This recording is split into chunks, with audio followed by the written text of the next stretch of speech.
बच्चों के बीच जाता हूँ, स्कूल में या कॉलेज में कहीं पे भी, तो मुझे भी अपने स्कूल के दिन याद आ जाते हैं कि भाई हम भी कैसे, स्पेशली अभी मैं फील कर सकता हूँ जब मैं छोटा था, जब हम बैठे होते थे, कोई आता था तो कुछ का ध्यान होता था सुनने में, कुछ तंग होते थे, क्योंकि मैं समझ सकता हूँ अभी धूप आ रही है आपके ऊपर तो कुछ तंग भी हो रहे होंगे तो हम इसको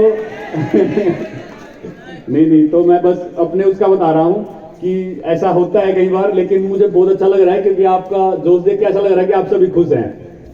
तो मैं यही बोलना चाहूँगा कि जो भी आप काम कर रहे हो, जिसको पढ़ाई पसंद है या खेलना पसंद है या जो भी काम आपको पसंद है, अपने पूरे दिल से करें। अभी हम यहाँ पे आए तो मुझे पर्सनली बहुत ज़्यादा एक पॉजिटिव फील हुआ यहाँ पे आके, क्योंकि यहाँ पे हर तरीके से हम बिल्डिंग की बात कर लें या ग्राउंड है या सब कुछ, एनवायरनमेंट बहुत ही बेस्ट है। तो आप सभी को बेस्ट एनवायरनमेंट मिला हुआ है, तो आप कोई भी काम करें, स्पोर्ट्स करें या फिर पढ़ाई करें या कोई भी आपको आपकी लाइफ में यहाँ पे करना है, तो आप बेस्ट जगह पे हैं। तो अपनी पूरी मेहनत करें, लगन से करें अपने काम को, क्योंकि हमारे देश का जो फ्यूचर है वो यूथ है और आप सभी हमारे देश का फ्यूचर हैं। शायद मुझे लगता है कि आपके बीच में ही ऐसे चैंपियंस बैठे हुए हैं जो आगे आने वाले टाइम में हमारी कंट्री को स्पोर्ट्स में या अलग अलग फील्ड में रिप्रेजेंट करेंगे और इंडिया का तिरंगा सबसे ऊपर लेके जाएंगे। तो मैं आप सभी को ऑल द बेस्ट बोलता हूँ। अपना काम मन लगाए करो, खुश रहो, हेल्दी रहो और अपनी लाइफ को एंजॉय करो। अपना जो भी काम करते हो उसके साथ साथ वो बहुत ज़्यादा जरूरी है। तो मैं ये कहूँगा कि खुश भी रहो, खेलते कूदते रहो और अपना पूरा जी जान लगा दो आगे आप जो भी ड्रीम देखते हो उसके लिए। अपने गुरुजनों का, टीचर्स का, पेरेंट्स का, सभी का आदर करो। और मैं आप सभी को ऑल द बेस्ट बोलना चाहूँगा। और जो भी हम अभी बात करेंगे, आपके जो क्वेश्चंस होंगे तो हम वो बात कर सकते हैं, जो भी आप पूछना चाहते हैं। Thank you.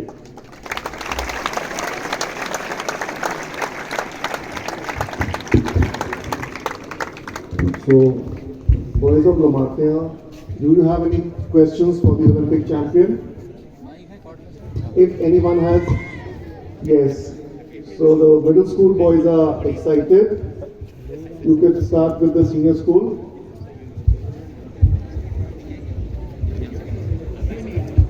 हेलो सर, पहले तो बहुत बहुत धन्यवाद लमार्टिया में आने के लिए। सर, मेरा एक क्वेश्चन था कि आपको कैसे पता चला कि आपको जैवलिन थ्रो में ही आगे जाना था, कि मतलब ओलंपिक्स में आपको कैसे पता चला कि जैवलिन थ्रो में ही करना? कहाँ से? अच्छा, ओके। सॉरी, मैं थोड़ा काफी बैठ गया ना, तो एकदम दिखा नहीं तो बिल्कुल काफी अच्छा क्वेश्चन पूछा, क्योंकि जब मैंने जैवलिन स्टार्ट किया था तो मेरा कोई फैमिली बैकग्राउंड या कहीं से गांव से या कोई भी आसपास कोई जैवलिन थ्रोअर मेरे टच में नहीं था। तो कई बार होता है ना सर कि शायद डेस्टिनी में वो लिखा हुआ था। तो जब मैं स्टेडियम में गया, जैसे सर ने बताया कि मैं वेट कम करने गया था क्योंकि थोड़ा ओवरवेट था, तो फैमिली को भी लगा कि थोड़ा ट्रेनिंग वगैरह स्टार्ट करनी चाहिए। तो जब मैंने कुछ महीने ट्रेनिंग की तो काफ़ी अच्छी फिटनेस भी आ गई और फिर ऑटोमेटिकली मुझे जेवलिन ही पसंद आया। जब वहाँ पे सभी स्पोर्ट थे, ऑलमोस्ट वहाँ पे मुझे लगता है 20-25 स्पोर्ट होंगे अलग अलग तरह के, लेकिन मुझे जेवलिन ही पसंद आया और मेरे मन में एक ही आवाज़ आई कि यार मुझे ये गेम करना है। इसके लिए जितनी मुझे मेहनत करनी पड़े, कुछ भी करना पड़े, 100% अपना देना है। और तब से लेके आज तक वही मेरी सोच है कि आज भी मैं अपना 100% देता हूँ। उठते बैठते सोते जागते, मतलब सबसे ज़्यादा जो मेरा माइंड है, जो एनर्जी है, क्योंकि जैसा मैंने आपको बताया, जो आपका ड्रीम है, जो आप काम करते हैं, उसको प्रायोरिटी पे रखो, क्योंकि ये एज है जो ये हमारी बहुत ज़्यादा मेहनत करने की है। इसलिए मैं बोल रहा हूँ कि साथ में फैमिली को भी टाइम दो, एंजॉय भी करो और अपना जो काम है उसको इतनी लगन से करो कि आपको बाद में ऐसे रिग्रेट ना हो कि काश मैं ऐसे कर लेता या ऐसे मेहनत कर लेती तो मैं और आगे जा सकता था या जा सकती थी। तो यही टाइम है मेहनत करने का। खूब मेहनत करो, जो भी आपको अच्छा लगता है, क्योंकि मेरे दिल में ऐसे हुआ था कि मुझे जेवलिन करना है और मैं फर्स्ट डे से अभी तक बहुत ज़्यादा उसके प्रति पैशनेट हूँ और सबसे ज़्यादा मैं अपनी एनर्जी अपने स्पोर्ट को देता हूँ। तो आप भी जिस फील्ड में जाना चाहते हैं, सबसे ज़्यादा अपना जो माइंड है, जो एनर्जी है, उस काम में लगाएं तो आप उसमें जरूर आगे जाएंगे। थैंक सर, और एक बार और thank you for winning. Thank you, all the best. नमस्ते सर, मैं ये पूछना चाहता था, जैसे लाइक आप अभी एक ओलंपिक लेवल चैंपियन है, तो आप लाइक अपनी जितनी भी विनिंग्स हैं ये श्रेय किसको देना चाहते हैं? कौन है जो आपको इन सब चीजों के लिए एट दी एंड ला पाया? बिल्कुल, सबसे पहले तो मुझे लगता है कि इसके लिए कोई एक इंसान नहीं है। सबसे पहली बात तो फैमिली है, और जो जब जहाँ से भी हम स्कूल से निकले, क्योंकि जब मैं स्कूल में था तब भी भाई जब कुछ अपने टीचर्स को बोल देता कि मैं खेल में जाना चाहता हूँ, तो कुछ को लगता था कि नहीं पढ़ाई करो ज़्यादा, कुछ समझते थे कोई बात नहीं, बच्चे का जो मन करे वो करना चाहिए। उसके बाद पेरेंट्स ने बहुत ज़्यादा सपोर्ट किया, फैमिली मेरी जॉइंट फैमिली है, सभी ने सपोर्ट किया, और जो मेरे सीनियर थे, कोच का बहुत ज़्यादा काम होता है, और अभी मेरे साथ काफ़ी टाइम से फिजियोथेरेपिस्ट भी ट्रैवल करते हैं, क्योंकि स्पोर्ट्स में बहुत ज़्यादा इंजरी होती हैं।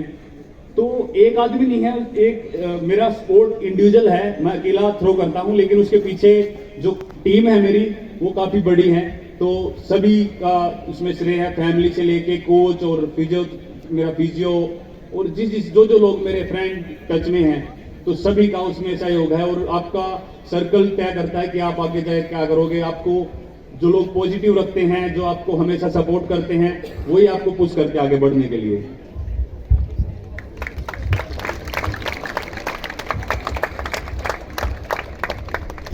नमस्ते सर। सर आपने जैसे ओलंपिक में गोल्ड जीता, फिर आपको शायद बीच में कोई इंजरी हो गई थी तो आपका इवेंट्स में पार्टिसिपेट नहीं कर पाए। सर उसके बाद भी फिर जब डायमंड लीग हुआ सर, उसमें भी आपका मेडल आ गया। सर आप कैसे मेंटेन करते हैं अपने स्टेटस को? बिल्कुल यार, क्वेश्चन तो बहुत अच्छे पूछ रहे हो सभी। नहीं, मैं ये बोलना चाहूँगा कि जब एक खिलाड़ी की लाइफ में तो यही है कि जब खासकर ओलंपिक्स अपनी कंट्री में, कि ओलंपिक्स में मेडल आएगा तो वो सबसे बड़ा एक ड्रीम है खिलाड़ी के लिए। तो जब मैं ओलंपिक्स की तैयारी कर रहा था, और हमारी वर्ल्ड चैंपियनशिप 2019 में और 2020 में अपना टोक्यो ओलंपिक्स होना था, वो कोविड की वजह से थोड़ा आगे हो गया था, क्योंकि अगले साल कर दिया था। लेकिन 2019 मैंने काफ़ी ट्रेनिंग की थी, उस साल वर्ल्ड चैंपियनशिप थी, फिर उसके बाद ओलंपिक्स आने थे, तो मैंने काफ़ी ट्रेनिंग की। फिर उसके बाद मुझे इंजरी हो गई थी, एल्बो में मेरी सर्जरी हुई थी, तो 2019 का पूरा साल मैं कुछ भी नहीं खेल पाया था। तो मुझे एक टाइम तक तो काफ़ी अजीब भी लगा था, क्योंकि ना तो मैं कुछ खेल पा रहा था और बाकी सभी एथलीट खेल रहे थे, और जो मेरा टारगेट था उस साल का वो मैं कुछ भी नहीं कर सकता था, क्योंकि मैं उस टाइम पूरा रिहैब में था और मैं अपने एक्सरसाइज कर रहा, अपने आप को स्ट्रॉन्ग कर रहा था। लेकिन कुछ टाइम बाद मुझे ऐसा लगा कि यार इसको मैं बहुत ही पॉजिटिव तरीके से इस टाइम को यूज़ कर सकता हूँ, क्योंकि कई बार ऐसा होता है कि हम अपने काम में लगे रहते हैं, हम ब्रेक नहीं ले पाते। तो उस टाइम मैंने दिमाग में सोचा कि यार अभी शायद से मैं जो मेरी कमियां हैं, अगर मान लो मैं जो मेरी टेक्निक में कमी है, या जो मैं और अपना अलग अलग हिस्सों पे शरीर के काम कर सकता हूँ और स्ट्रॉन्ग कर सकता हूँ, तो मैंने अपनी जो कमियां थी उन पे काम किया। फॉर एग्जाम्पल, अभी मान लो आपके पास टाइम है बहुत ज़्यादा, और आपका एक सब्जेक्ट थोड़ा कमज़ोर है, तो आप उस पर सबसे ज़्यादा मेहनत करो ताकि आप बैलेंस बना सको। तो मेरे दिमाग में वही था कि यार मुझे अपनी जो कमी है उनको पूरा करना है, और जब मैं ठीक होकर वापस आऊँगा, कम बैक करूँगा, तो मुझे बहुत अच्छा कम बैक करना है। तो वही मेरे लिए बहुत ज़्यादा स्ट्रॉन्ग था वो पॉइंट, कि मैं खेल नहीं पा रहा, लेकिन जब मैं ट्रेनिंग करता था मेरे माइंड में रहता था कि मैं अपनी कमज़ोर जगह को और ज़्यादा स्ट्रॉन्ग करूँ। और जब मैंने कम बैक किया, मैंने फर्स्ट कॉम्पिटिशन खेला, पहले ही कॉम्पिटिशन में मैंने ओलंपिक क्वालिफाई कर दिया था, तो वही मेरे माइंड में था कि जब मैं कम बैक करूँ, मैं बहुत अच्छी तरह के साथ करूँगा, तो वो ओलंपिक क्वालिफाई के साथ किया था।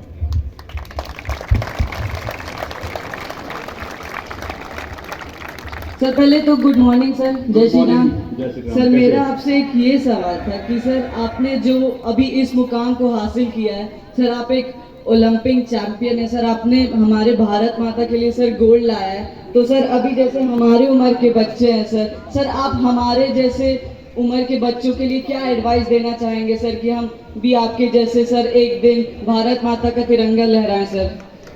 बिल्कुल, सबसे पहले तो मैं ये प्रार्थना करूंगा कि मुझसे भी अच्छा करो।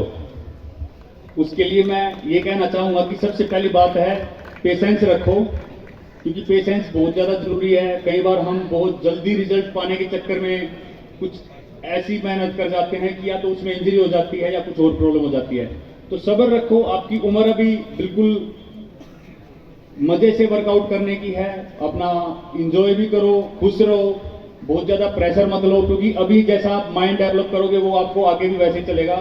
तो रिलैक्स रहो, एंजॉय करो अपने स्पोर्ट को, जितनी मेहनत करनी है उसमें उतनी करो और पेशेंस रखो। कुछ साल लगते हैं कि भाई आप एक अच्छे इंटरनेशनल लेवल तक पहुंचते हैं, तब तक आप जितनी अपनी स्किल पे काम कर सकते हैं और जो जो आप स्पोर्ट करते हैं उसकी टेक्निक पे काम कर सकते हैं, उन पे काम करो, क्योंकि आप जैसे ही बड़े होते रहोगे आपका माइंड और बॉडी उस तरीके से ग्रो करता रहेगा और आपका और एक्सपीरियंस बढ़ता रहेगा। तो अभी के लिए मैं ये बोलूँगा कि सब्र रखो, जो स्किल है और जो टेक्निक है उन पे ज़्यादा काम करो, उनको बढ़ाओ, ताकि आप जब अगले 3, 4, 5 साल में और आगे जाओ तो आप बहुत ही एक अच्छे तरीके से अपने आप को निखरता हुआ देखोगे। तो सब्र रख के मेहनत करते रहो बस। नमस्ते सर। नमस्ते सर कहाँ पे? इधर इधर। अच्छा अच्छा अच्छा। सर मेरा नाम यूसुफ है सर, और मेरा सवाल ये था आपसे कि कुछ बच्चे सिर्फ पढ़ाई में बहुत अच्छे होते हैं, कुछ बच्चे सिर्फ स्पोर्ट्स में बहुत अच्छे होते हैं, उनको खेल कूद में ज़्यादा मन करता है। तो सर जिन बच्चों को सिर्फ और सिर्फ स्पोर्ट्स में आगे बढ़ावा चाहिए, जिनको उसमें जाके आगे अच्छा करना है, तो सर वो पढ़ाई के ऊपर मतलब ना बैलेंस कैसे करें? जिन बच्चों को सिर्फ पढ़ाई मतलब खेल कूद करना है, स्पोर्ट्स करना है, तो वो पढ़ाई पर मतलब फिर क्या करें?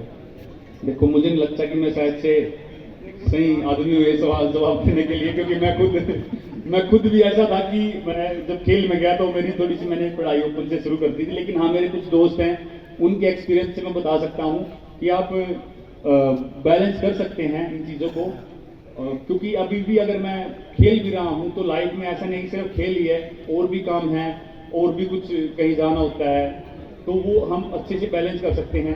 तो मुझे लगता है कि जब भी आप सिर्फ खेल को आप ऐसे मत देखिए कि यार जब आप खिलाड़ी हो तभी आपके लिए स्पोर्ट जरूरी है। अगर आप पढ़ाई में भी अच्छे हैं तो भी आप खेलो, और अगर आप खेल में भी बहुत अच्छे हैं तब भी आप कुछ ना कुछ पढ़ो।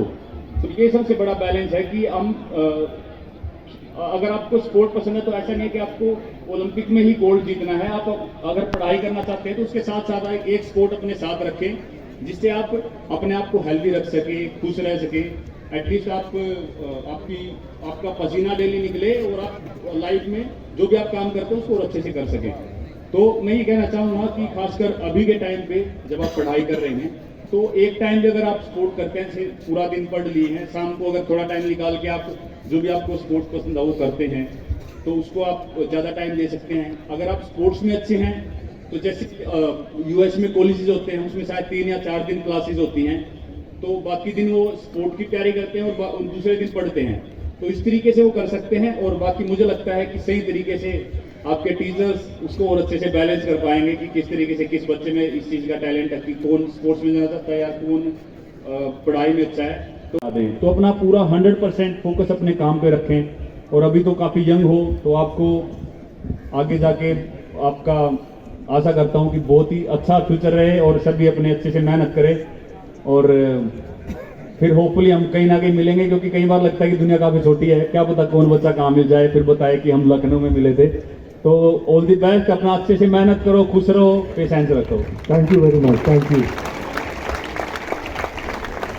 Now there is a special display of table tennis and badminton which Neeraj has accepted to play with a few of our boys. जो भी आसानी से, because remember Neeraj is still facing injury issues and he is also proceeding for treatment soon to South Africa. Am I right? Training to South Africa is recovered and hopefully he'll do well in the years to come. So now the badminton coach, Mr. Rahul Gupta, if you can take the TT coach, take charge of the proceedings. You can just call out the boys who will play with him.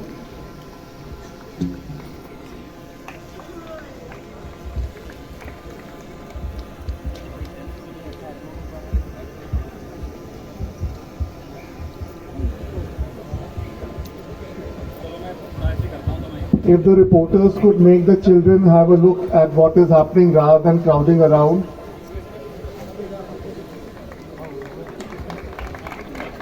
जो reporters हैं ऐसे position करिए अपने आप को कि बच्चे देख सके क्या हो रहा है यहाँ पे।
That was good.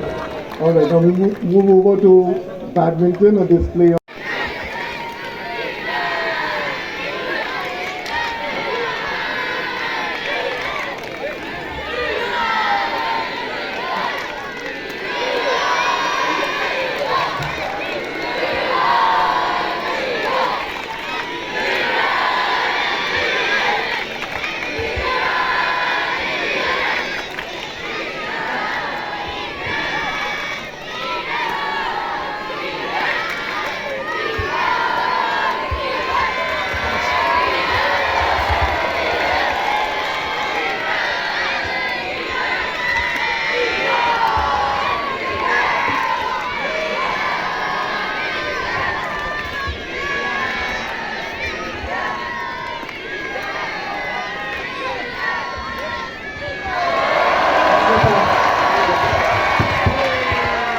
okay, that was nicely done.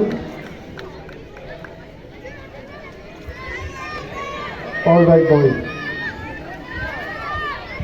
I had already spoken to you and told you regarding the autograph. As of now, there's going to be a photograph.